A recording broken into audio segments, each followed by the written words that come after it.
एक मां थी, बहुत गरीब, निर्धन थी, कुछ नहीं था उसके पास। उसका एक बेटा था। वह मां हमेशा दुखी रहती थी कि मैंने तो अपनी जिंदगी गुजार ली, इस बेटे का क्या होगा, इसका तो अभी जीवन शुरू हो रहा है। बड़ी दुखी थी। एक दिन उसने अपने बेटे से कहा कि बेटा, एक काम कर कि जंगल में, तपोवन में एक पहुंचे हुए संत आए हैं, जा उनसे एक प्रश्न पूछ करके आ। उसने कहा मां तू क्यों मुझे जंगल में भेज रही है, संतों से क्या प्रश्न करना, वो बैरागी लोग, वो सन्यासी लोग हमारे जीवन की समस्याएं। मां तूने मुझे इतना मजबूत बना दिया है, ऐसे संस्कार तूने मुझे दिए हैं कि मैं अमीरी के कभी ख्वाब नहीं देखा करता हूं। मां ने कहा बेटा मैं मां हूं, तू मेरे कहने से एक बार उस संत के पास चला जा। बच्चे ने कहा तू कह रही है मां तो मैं चाहूंगा।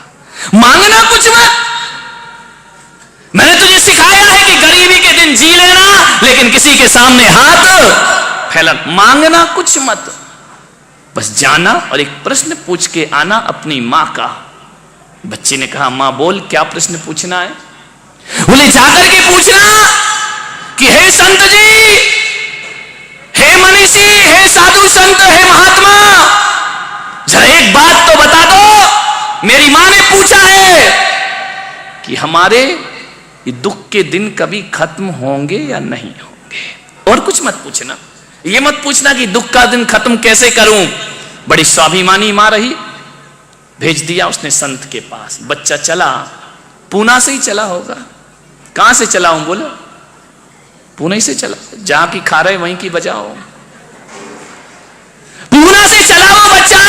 पहले का जमाना था, पुराना जमाना था, गाड़ियां नहीं थी। और गाड़ियां थी तो गरीब के नसीब में गाड़ियां कहां होती, वह तो पैदल ही जाएगा। पैदल जा रहा था, चला जा रहा था। मां की एक सौगात लिए चला जा रहा था। एक प्रश्न संत से पूछ करके आना है। बहुत दूर जंगल था, चला गया जंगल में।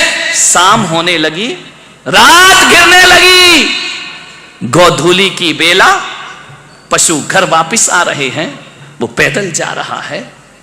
एक सेठानी के घर वो पहुंचा। सेठानी से कहा कि सेठानी तुम्हारा इतना बड़ा मकान है, इतनी बड़ी हवेली है, मैं पैदल किसी संत के पास जा रहा हूं, क्या आज की रात तुम्हारे घर के बरामदे में गुजार सकता हूं। सेठानी बड़ी दयालु थी, धार्मिक प्रवृत्ति की थी। उसने कहा बेटा रात गुजारो, आओ विश्राम करो, रहो यहां आराम से। बोले रहना नहीं है, रात गुजारना है। सेठानी ने कहा सो जाओ। उसका रात में विश्राम कराया। सुबह जाने लगा तो सेठानी ने पूछा कि बेटा तुम ये तो बताओ तुम जा कहां रहे हो। बोले मैं एक संत के पास जा रहा हूं और मेरी मां ने एक प्रश्न पूछा है, उस प्रश्न का उत्तर लेने, बहुत बड़े संत हैं, पहुंचे हुए संत हैं, उसका उत्तर लेने में जा रहा हूं। सेठानी ने कहा संत के पास जा रहे? बोले हां। बोले बेटा तू मां का प्रश्न लेके जा रहा है, एक प्रश्न मेरा भी पूछे आना। अरे उसने कहा भाई गरीब पूछे तो पूछे, ये अमीर पूछ रही है प्रश्न। बोले एक प्रश्न मेरा भी पूछ लेना। लड़का बड़ा संस्कारी था, उसने कहा कि मां तेरे घर में मैंने रात बिताई है, जो प्रश्न कहेगी मैं पूछूंगा, जरूर पूछूंगा, प्रश्न ही तो पूछना है। बोले बस पूछ के आ जाना। बोले क्या प्रश्न है?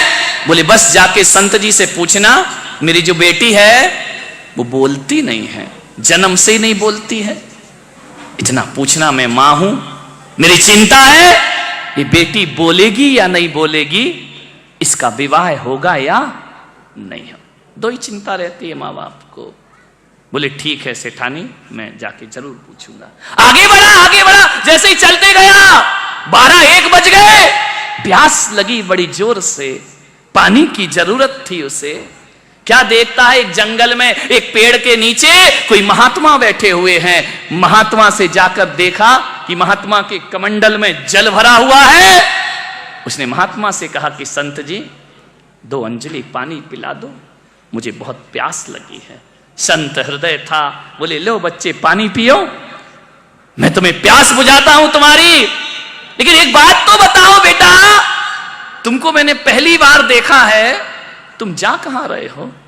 बोले एक बहुत पहुंचे हुए महायोगी आए हैं, मेरी मां ने भेजा है कि जाके उनसे एक प्रश्न पूछ के। अरे उसने कहा एक काम कर बेटा, एक प्रश्न, हाँ ये तो दुनिया में लाइन लगी है, क्या करोगे प्रश्नों की, हर जगह जहां चले जाओ वहीं कोई ना कोई प्रश्न, समस्या सब जगह है जीवन में, चाहे कहीं भी जाओ। उसने कहा बाबा जी तुमको क्या समस्या है? बोले बस मेरा एक प्रश्न पूछ लेना कि 25 साल से साधना कर रहा हूं, मुझे ज्ञान की प्राप्ति क्यों नहीं होती है, जाके पूछ लेना। उसने कहा भाई कितने गम हैं इस दुनिया में, ग्रस्त को गम हो तो हो, साधु संतों को भी दुख लगा हुआ। आगे बढ़ा, प्यास के बाद अब क्या लगेगी? हाँ सुरेंद्र कुमार जी ऐसा लग रहा है तुम ही जा रहे थे। बोले अब भूख लगेगी। आगे बढ़ा, बढ़ते गया, दोपहर हो गई, 3 बज गए, बड़ी जोरों से उसे भूख लगी। रास्ते में एक किसान था, हल चला रहा था, उसकी पत्नी कपड़े में बांध करके रोटी और भाजी लेकर के आती है, सब्जी लेकर के आती है अपने पति के लिए। इसे भूख लगी थी, ये टकटकी लगाए देख रहा था। किसान ने कहा क्यों रे, भूखा है क्या? बोले हाँ, ले रोटी खा। ध्यान रखना क्या जमाना था पहले का कि कोई भूखा होता था तो अपनी थाली का भोजन उसको दे दिया करते थे। संत एकनाथ जी महाराज भोजन करने के लिए बैठे, हाथ पैर का मुख का आचमन किया, ध्यान लगाकर बैठे, भोजन की थाली सामने रखी है, वो भोजन की थाली रख के आंख बंद करके प्रभु का ध्यान कर रहे। आंख खोली तो क्या देखते हैं संत एकनाथ? कुत्ता रोटी लेकर के भाग गया। संत ने आंखें खोली, थाली खाली, रोटी गायब। अरे उनने कहा कहां गई मेरी रोटी? मैं तो परमात्मा का ध्यान कर रहा था और वो कुत्ता रोटी लेकर के। संत एकनाथ उठे, घी की कटोरी लेकर पीछे पीछे जा रहे। हे प्रभु रुको, हे नारायण रुको, ठहर जाओ, कुत्ता तेज भाग रहा है। संत पीछे पीछे कटोरी लेकर के भाग रहे, अंत में कुत्ते को पकड़ लिया, रोटी मुंह में है। संत एकनाथ, लोगों ने कहा कैसा संत है, कुत्ते से रोटी छुड़ाने को भाग रहा है। पीछे पीछे गए, जाकर के हाथ जोड़ा उस कुत्ते के, हे नारायण। बोले क्या हुआ? लोगों ने कहा ये कर क्या रहे हैं संत एकनाथ? कहा हे नारायण, हे प्रभु, ये रूखी रोटी क्यों ले जा रहे हो? घी तो छोड़ गए हो, ये घी की कटोरी लो, लाओ तुम्हारी रोटी में घी लगा देता हूं, घी लगी रोटियां खाइए। अरे लोगों ने कहा संत जी ये क्या कर रहे हैं आप, कुत्ते को घी लगा रहे हैं?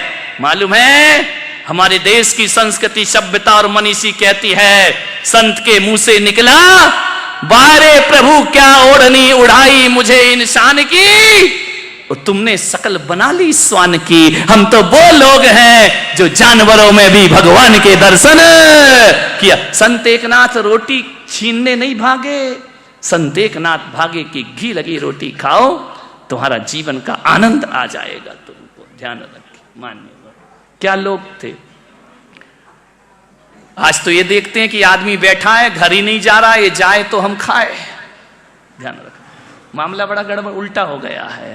पहले के लोग आवाज लगाते थे आंगन में जाकर कि मेरी आवाज जहां जहां तक जा रही हो, जो भी भूखा इस मोहल्ले में हो, मेरे घर आए, भोजन ग्रहण करे, उसके बाद में भोजन ग्रहण कर। पहले के वो लोग हुआ करते थे, सोचते थे ना कि कोई आवे तो हम खावे, आज के सोचते ये जावे तो हम खावे। ध्यान रख, मामला बदल गया। क्या लोग थे पहले के। किसान ने उसे रोटी खिलाई। किसान ने पूछा कि बेटा कहां जा रहे हो? उसने कहा फिर फंसे, रोटी तो खिलाई लेकिन बदले में, बोले मैं एक योगी के पास जा रहा हूं, एक प्रश्न पूछने जा रहा हूं। किसान ने कहा बेटा एक प्रश्न मेरा भी पूछ लेना। अरे लड़के ने कहा यार जहां जा रहा हूं वहां एक समस्या खड़ी है। अरे मैं तो सोच रहा था कि समस्याएं मेरे ही घर में है, मेरी झोपड़ी में है, मेरी गरीबी में है। सेठानी के यहां समस्या, संत के यहां समस्या, किसान के यहां। बच्चे ने पूछा क्या पूछना है? बोले ये पूछना कि मैं मेहनत बहुत करता हूं, हल चलाता हूं, बीज बोता हूं, फसल बड़ी नहीं होती है। जो पेड़ लगे हैं मेरे खेत में इसमें फल नहीं आते हैं। संत से पूछना यहां फसल आएगी या? उसने कहा ठीक है, आपकी रोटी खाई है, पूछ लूंगा आपके लिए। बच्चा सोच रहा है हर किसी के घर में दुख है। मान्य मनुष्य स्वयं एक मंदिर है। एक बात स्मरण में रखना, मनुष्य स्वयं एक मंदिर है और ये धरती तीर्थ स्थान है। और जो मनुष्य ईश्वर की आराधना करता है, एक बात याद रखना, मानव की सेवा सबसे बड़ी ईश्वर की आराधना हुआ करती है। इससे बड़ी ईश्वर की कोई पूजा नहीं होगी। दोस्ती इतनी आसान नहीं है। और एक बात याद रखना, दोस्ती के बिना कोई जिंदगी भी तो नहीं है। कोई है यहां पर जिसके कोई मित्र ना हो? है? हाथ उठा जिसका कोई दोस्त ना हो। आजकल तो दोस्तों की कमी नहीं है। पड़ोसी दोस्त हो या ना हो, फेसबुक से तो हजारों दोस्त बन जाया करते हैं, व्हाट्सएप से हजारों दोस्त बन जाया करते हैं। दोस्तों की कमी नहीं इस दुनिया में। कोई नहीं होगा जिसका, मेरा भी ऐसा नहीं कि मेरे दोस्त नहीं है, बहुत दोस्त है मेरे, मित्र तो होते ही हैं। मानने वाला जिंदगी में यदि दोस्त ना रहे तो जिंदगी क्या बचेगी? कोई काम की नहीं रहेगी जिंदगी। जिंदगी का नाम दोस्ती, दोस्ती का नाम जिंदगी। दुनिया में यारो कुछ भी नहीं होता रे, दुनिया में यारो कुछ भी नहीं रहता, रह जाती है दोस्ती। जिंदगी का नाम दोस्ती, दोस्ती का नाम जिंदगी।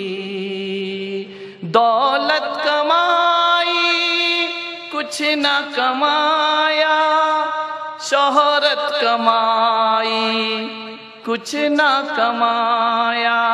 दुनिया में उसने सब कुछ कमाया, जिसने कमाई दोस्ती। जिंदगी का नाम दोस्ती, दोस्ती का नाम जिंदगी। जिंदगी है तो दोस्ती है, दोस्ती है तो जिंदगी है। सब मिले और दोस्त ना मिले तो जीना दुश्वार हो जाता है। एक बात याद रखना, मुसीबत में धन दौलत और रिश्तेदार काम आए या ना आए, एक सच्चा दोस्त हमारे बहुत काम आया करता है। राम ने यदि 14 वर्ष का वनवास बिताया तो रिश्ते नातों के दम पे नहीं बिताया मेरे भाई। हनुमान जैसा मित्र मिलता है तो 14 वर्ष पता नहीं चलते। हनुमान जैसे, विभीषण जैसे मित्र ना होते, सुग्रीव जैसे मित्र ना होते तो 14 वर्ष बिताना राम के लिए बड़ा मुश्किल का काम। अरे ईश्वर को भी दोस्तों की जरूरत पड़ा करती है। नारायण कृष्ण को भी सुदामा जैसा मित्र मिल जाता है तो जीवन धन्यता को प्राप्त हो जाता है।